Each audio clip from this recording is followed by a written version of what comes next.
आज अब तक कहानी में हम बात करते हैं कुछ रोज कबल कराची में होने वाली धुंध के बारे में। 15 फरवरी बरोज बुध शहर कायद में शदीद धुंध का राज रहा। कराची के मुख्तलिफ इलाकों में धुंध देखी गई। महकमा मौसमियात के मुताबिक हद निगाह 150 मीटर तक गिरी और कुछ इलाकों में तो 0 हो गए। धुंध का सिलसिला एक दिन पहले रात से शुरू हुआ, जो सुबह होते होते शिद्दत इख्तियार करता गया। धुंध की वजह से ट्रैफिक की रवानी में भी काफी कमी देखी गई और सफरी मसाइल भी देखे गए। ड्राइवर्स और मोटरसाइकिल सवार को काफी मुश्किलात का सामना करना पड़ा। धुंध की मुतादिद वीडियो सोशल मीडिया साइट्स पर वायरल हुई। अचानक से मौसम में तब्दीली आई। धुंध के साथ ठंडी हवाओं को भी बहुत से लोगों ने एंजॉय किया। आखिर इस धुंध की वजह क्या थी? माहिर मौसमियात के मुताबिक जब हवा में नमी का तनासुब ज्यादा हो और हवा की रफ्तार कम हो तो धुंध बन जाती है, जिससे हद निगाह भी मुतासिर होती है। और कराची में 1-2 दिन से हवा में नमी का तनासुब ज्यादा था। 95 से 96% तक हवा में नमी का तनासुब रिकॉर्ड किया गया, जबकि कराची में चलने वाली हवा की रफ्तार भी 3 से 4 किलोमीटर थी।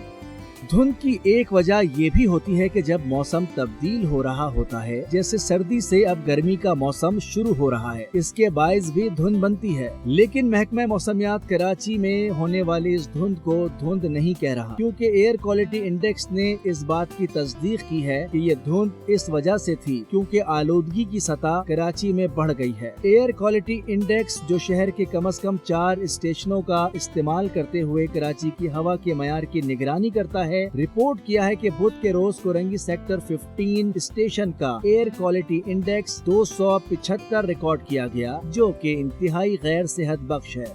कराची में बाकी 3 दीगर स्टेशनों ने सुबह तकरीबन 185 के इंडेक्स की इत्तला दी। रीडिंग दिन के उस वक्त और बढ़ जाती है जब सड़क पर ज्यादा गाड़ियां रवां दवा होती हैं और कारोबारी मराकज भी खुल जाते हैं। अगर सुबह की हवा ठंडी और साफ हो तो आपको धुंध का सामना करना पड़ता है, लेकिन अगर हवा आलूदा हो तो धुएं और धुंध के इम्तिजाज से स्मोक बनता है, जो शहर कराची में बुध की सुबह एक सर्द सुबह थी, क्योंकि गुज़िश्ता रात दर्जा हरारत 16 डिग्री सेंटीग्रेड तक गिर गया था, जिसके बायस धुंध बनती थी। लेकिन हमारे शहर की आलूदगी की वजह से वो धुंध स्मोक में तब्दील हो गई। जमीन से फजा की तरफ जाने वाले आलूदगी के जर्रात धुंध के साथ मिलकर स्मोक पैदा करते हैं। मौसम सरमा में जब हवा चलने की रफ्तार कम होती है तो इस धुएं और धुंध को किसी जगह ठहरने में मदद मिलती है, जो स्मोक को उस वक्त तश्कील देता है जब जमीन के करीब आलूदगी के इखराज की शरह बढ़ जाती है। स्मोक ज्यादा गुंजान आबाद और सनती इलाकों में बनता है, क्योंकि वहाँ आलूदगी ज्यादा होती है। इस तरह की फजाई आलूदगी nitrogen oxide, sulphur oxide, ozone, धुआं या कम दिखाई देने वाली आलूदगी मसलन कार्बन मोनोऑक्साइड और क्लोरोफ्लोरोकार्बन वगैरह पर मुश्तमिल होती है। लोग ऐसे खुश हो रहे थे जैसे कराची मरी और भूरबन बनता जा रहा है, ये जाने बगैर कि उनके फेफड़ों के लिए कितना नुकसानदेह साबित हो सकता है।